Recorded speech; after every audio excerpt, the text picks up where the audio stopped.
I will try to keep this as practical as possible. I think we heard a lot of really good data review from Dr.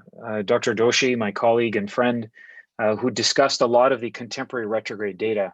So I'll start with a case. This is an RCA CTO in a post-CABG patient, and I'm going to put out there that this is not one of those, technically marvelous, very, very difficult, crazy cases. The idea is to go through the thinking exercise to decide whether or not we are applying the most appropriate and most contemporary evidence. And if we're doing so, are we thinking about whether or not we can start to predict trouble before it happens, and how we might prepare ourselves? And so I might kick it back to Dimitri intermittently during the presentation to see if we can get some comments from the panel. So this is an 80-year-old with previous CABG and previous PCIs to the circ and left main, who comes in with CCS class 3 angina because of a very tight lesion at the ostium of a vein graft that's severely diseased. He has a tight RCA CTO. You'll see here, there's your severe disease at the ostium of the vein graft. This vein graft's been intervened upon previously, so the decision was made to go after the native. And you can see that this vein graft is, it makes a pretty good retrograde conduit. It's a very reasonable angle of entry back into the distal RCA, but this is a long, complex, heavily calcified chronic total occlusion. So the questions for thought are, is retrograde the right approach to recanalize this CTO? Is that really the primary approach that we should take? What are the predictors of using retrograde techniques, right? So when is it that we should really be thinking about these types of things? And what are the outcomes of retrograde Cto Pci? So we're all very familiar with a hybrid algorithm. We've talked ad nauseum about the way we select what our strategy is going to be. And in this case, I think you've got a very appropriate interventional collateral. You do have a distal target that's quite badly diseased. And then you do have a fairly long lesion. And so this is the type of thing that would steer us more towards a retrograde approach than an antegrade approach. When we look at the contemporary outcomes of retrograde Cto Pci from Progress CTO, what we take away from these 1,300 patients that have been enrolled in this operator reported registry, we see that almost a third of them actually need some form of retrograde techniques to achieve technical or procedural success, right? With failures occurring still within the registry, of course, but looking at 1,300 patients with only 76 technical failures and the rest are successes, it really speaks to us out of this group of 400 patients that retrograde techniques are germane to achieving optimal success rates, right? So we need to know how to do this. But does that mean that we should just do it on everyone? Well, we know that technical success rates in retrograde procedures are lower than technical success rates and procedural success rates in antegrade procedures.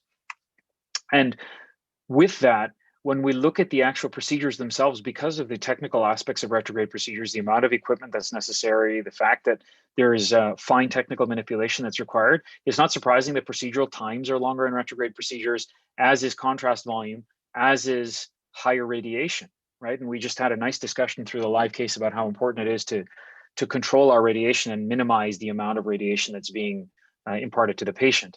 And what we also recognize is that when we look at the Progress CTO data, MACE rates are double almost in retrograde, almost triple in retrograde procedures than they are in antegrade procedures. Now, this is an operator reported registry. There are more data out there, but consistently what we see is that retrograde procedures seem to be associated with higher rates of complications. Now, not necessarily causal, but we'll get into that in a moment. When we look at technical and procedural outcomes, what we see is that as cases get more difficult, right? So your JCTOs become your JCTO5s, the need for retrograde techniques to achieve technical success goes up, whether it's a primary retrograde approach or it's a secondary retrograde approach. And that's an analysis that we did as part of that paper in CCI last year, where we looked at retrograde outcomes from OpenCTO. In this particular paper by Tajetti and colleagues out of Progress, they found, just as we discussed, that the procedure time, contrast volume, fluoroscopy time, et cetera, goes up, and that procedural complications when retrograde techniques are used are substantially higher than when only antegrade techniques are used, right? And that's marked by 1.66% pericardiocentesis versus only 0.3% in the antegrade approach. And then similar findings with acute MI, not systematically measured by postoperative troponin rises, but in those in whom they were measured, and even a higher rate of death. So clearly, we've got to be careful when we feel like we need to pull these techniques out. This is a lot of what we found in the OpenCTO analysis that we did as well a few years ago as our group. We found that retrograde the cases in which retrograde techniques were used systematically had higher JCTO scores. So these were indeed more complex lesions, and that technical success rates were systematically lower when retrograde procedures were required, not surprisingly, because they were arguably more difficult. But we found the same thing, right? Our MACE rate was 10.8% in this expert operator registry versus 3.2% in the antegrade only group.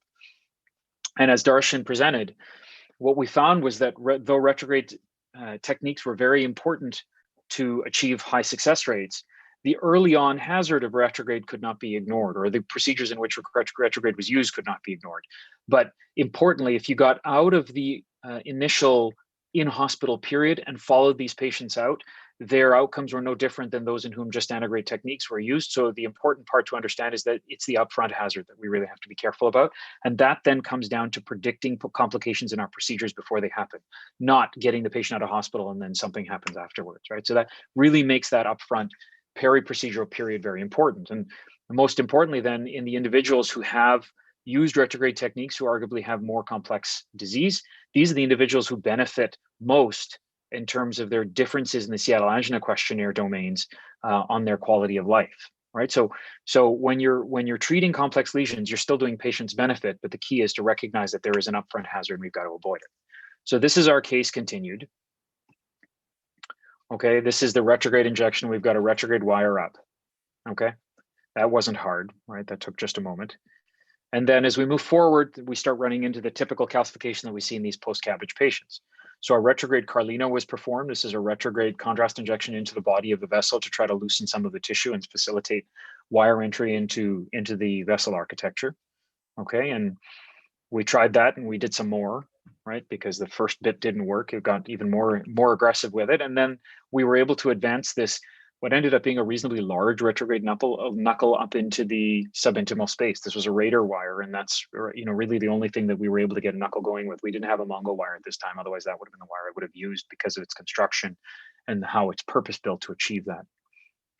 So as we wired retrogradely towards the antegrade guide, our antegrade knuckle was advanced. We did the usual dancing picture to prove that we were in the same space, which we were. We had a little anchor balloon in the antegrade, in one of the conus branches there to help us get that antegrade knuckle in. And then performed reverse cart using a 3.5 balloon. Nothing too exciting here. I used a Pilot 200 to exit, externalize, do the PCI with IVUS guidance at 3.5 and 4.0 millimeter non-compliant balloon post-dilatation. And then we've got this guy at the end here, right? So now there is a small perforation in this vessel. Okay. So Dimitri, I'll kick this back to you now, and I'll say, knowing that there was a complication, was retrograde still the right approach here?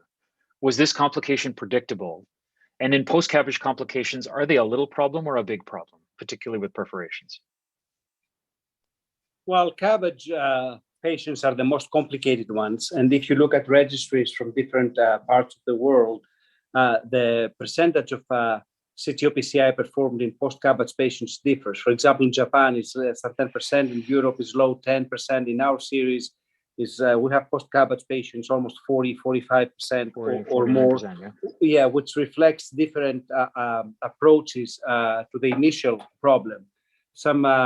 In some areas of the world, they go directly to CABG and then do PCI. In other areas, they're more aggressive with PCI and then they do CABG if the PCI fails. So here the problem was the calcium. It was not the retrograde. And I'm not sure whether you had done this case antegrade or retrograde would have made much of a difference. We did know going into this case that this is an 80-year-old patient, which is a risk factor for complication. The length and the JCTO is also a risk factor. And the presence of calcium independently is a risk factor. So I think that a complication of this type was kind of predictable or kind of expected. It's not a surprise. Could we have done something different, maybe with intravascular ultrasound to try and modify our balloons and the area we make the connection? Yes. Are they a little or a big problem? They can be a big problem, especially if they occur behind the left atrium, where they can cause compression of the left atrium. It's not like the virgin chests where you can tap these patients easily. So it can be a problem. On the other hand, sometimes you can get away with it because there are so many adhesions around that area that if you follow the patient for a long time on the cath lab with repeated echoes and prolonged balloon inflations, you may get away with it. But should they become a problem, then they are a big problem. So there you have it, the words of an expert. I think the points that were brought up were precisely what I was hoping would be discussed. The key ones being, what are the risk factors for complications in this case? And if you have a small perforation, which ultimately, I'll skip over this because Darshan's already reviewed it. If you have a small perforation, which ultimately are pretty common, depending on which registry you use, they're between 4 and 9.8%, with exactly the predictors that we just discussed, longer lesions, the use of the retrograde approach, the presence of calcium, are they a complication that you need to be worried about if they're a tiny perforation and you conceal them, right? If you're prepared for them? Is that something that, I mean, obviously we want to avoid these types of things when we can, but the reality is when you have heavily calcified arteries and you're having to use dissection reentry mechanisms to recanalize these vessels where there are good indications, is it better just to be prepared for small perforations like this that you can simply address, right? When it's important to understand where perforations are going to occur. When in open CTO perforations were carefully analyzed by Taishi Hirai and his group, what they found through their review of the 89 perforations that were angiographic in the open CTO group by sizing them, defining their shape as high risk versus not high risk, so clearing, fast filling, fast drainage. What they found was that most perforations seem to occur in the target vessel, not in the collaterals, but that those that occurred in the collaterals, particularly the epicardial collaterals, were often fatal. And so that's why we always say to avoid epicardial collaterals when you can. Try antegrade techniques, try the use of imaging, and then, if you have to, do your retrograde through an epicardial if there are no other choices, but recognizing that a specific informed consent discussion should come with that kind of a procedure plan. And then as far as predicting perforations go, this is the open clean score that was recently published by Hirai and his group again, where they defined out of the open CTO group, the predictors out of 8 upfront sort of factors that they had considered the predictors of perforation.